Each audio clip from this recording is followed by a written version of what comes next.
Welcome back and thank you for staying with us. Now, anti-French sentiments in West Africa is rooted in the region's complex history with France. The legacy of colonialism and ongoing influence has fostered resentment. In recent years, anti-French sentiment has actually grown, fueled by nationalism and dissatisfaction. Now, there's a big question here that so many people have actually asked, and which is, will West Africa continue to distance itself from French influence? Now, when it comes to anti-French sentiments in West African nations, people have actually said it's a complex issue, with deep roots when it comes to history, politics, and also culture. Now, to break it down, it talks of colonial legacy, where West Africa was colonized by France, leading to exploitation, forced labor, and culture suppression.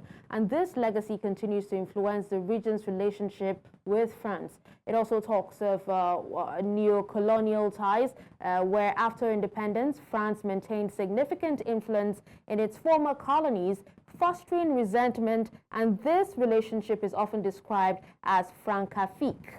It also talks of military presence, where France has maintained a military presence in many West African countries, which some view as continuation of neo-colonial control. Some of these West African countries are Niger, Burkina Faso, Mali, and the likes. It talks of economic interest, where France is seen as exploiting West Africa's resources, particularly through multinational corporations. It also talks of growing nationalism, where recent years have seen a growing sense of nationalism and dissatisfaction with France's influence, leading to large-scale protests and also a shift in public opinion. And when it comes to external influences, the growing influence of countries like Russia and China in West Africa has actually fueled anti-French sentiment as well, with some local leaders seeking closer ties to these countries. So these factors and more have actually all contributed to a complex and multifaceted phenomenon with varying levels of anti-French sentiments across different countries and communities within West Africa.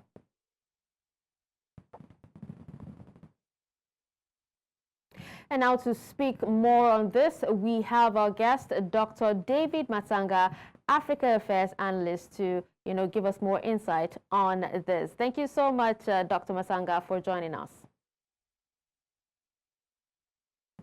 Hello, Dr. Matanga, can you hear me? Are you hearing me? Yes, I can hear you now. Thank you for joining us.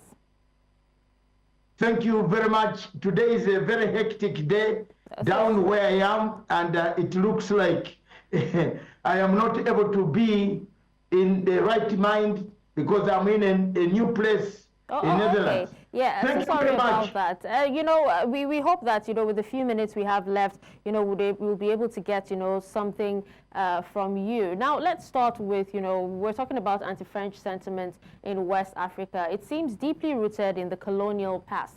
Now, how much of the current hostility can be directly traced back to France's colonial legacy, particularly the way France governed its African colonies? First of all, thank you very much. It looks like the chicken have come home to roost.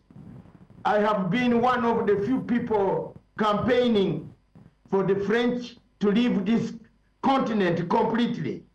I have been in the struggle against the French monopoly of resources in West Africa, in Central Africa, in North Africa, creating wars.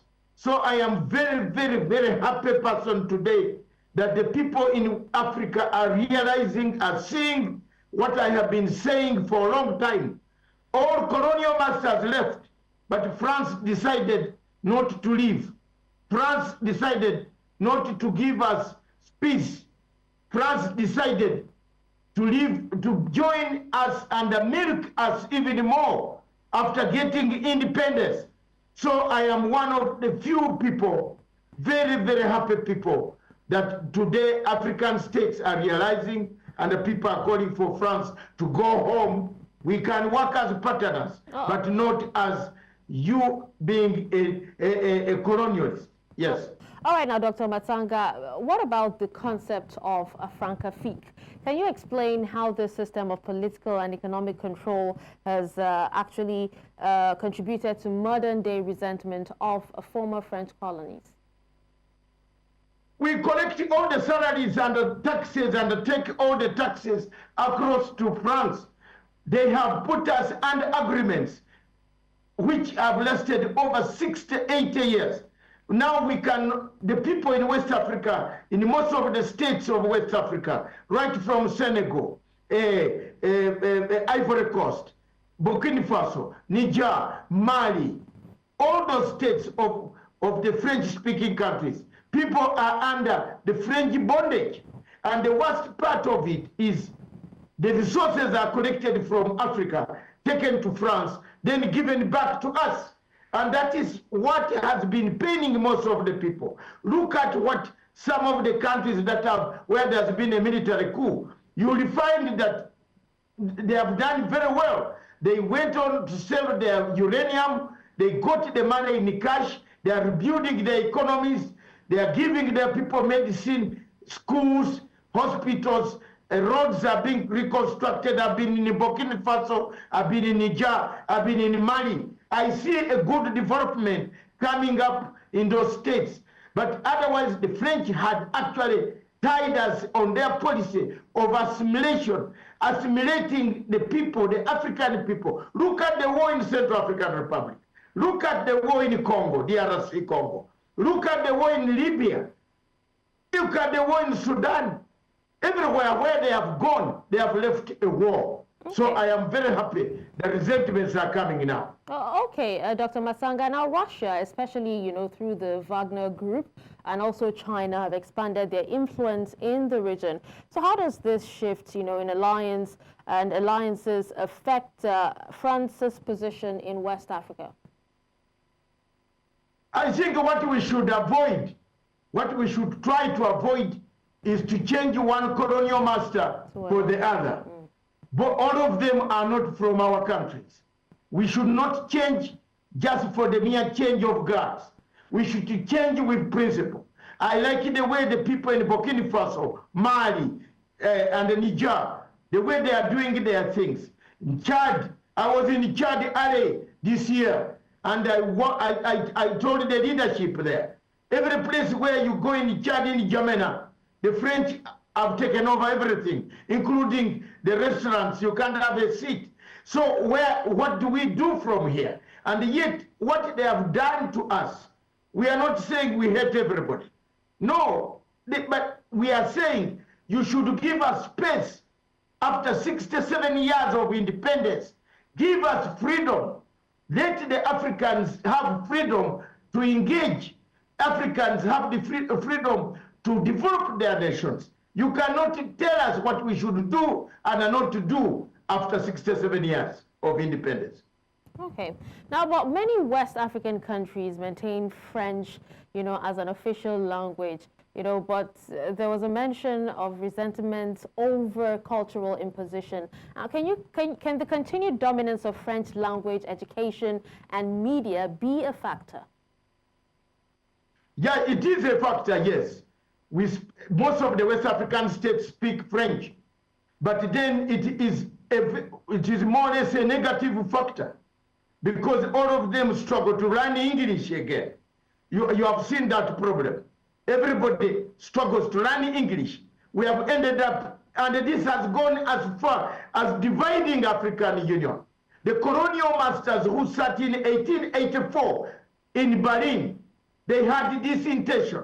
English came with English, the French came with French, Portuguese came, Spanish came, Italians came. They had a common mode, divide and rule. If you look at our African Union, 3/4 of the years that African Union has existed, on the French-speaking chairpersons have been part and parcel or at the helm.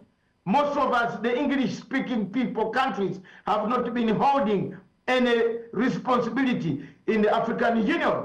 The domination, the trying to change languages, it is a factor. Indeed, French factor, English versus the Anglophone, Francophone, versus Anglophone has become a factor, and it has become a factor that has disunited Africa. Africa cannot hold anymore together. When you go for elections, for example, next year, my sister, we are going to have Francophone countries coming with their candidate. Then we have an English-speaking country with their candidate.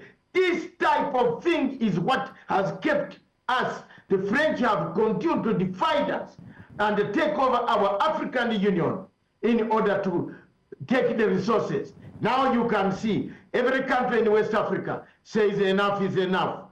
You better go. Chad, enough is enough. You better go.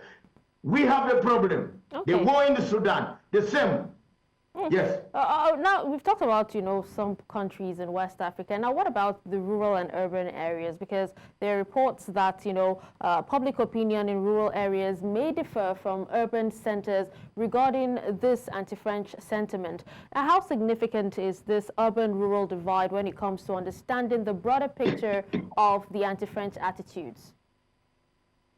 Of course, the urban areas are the people who have seen the pain.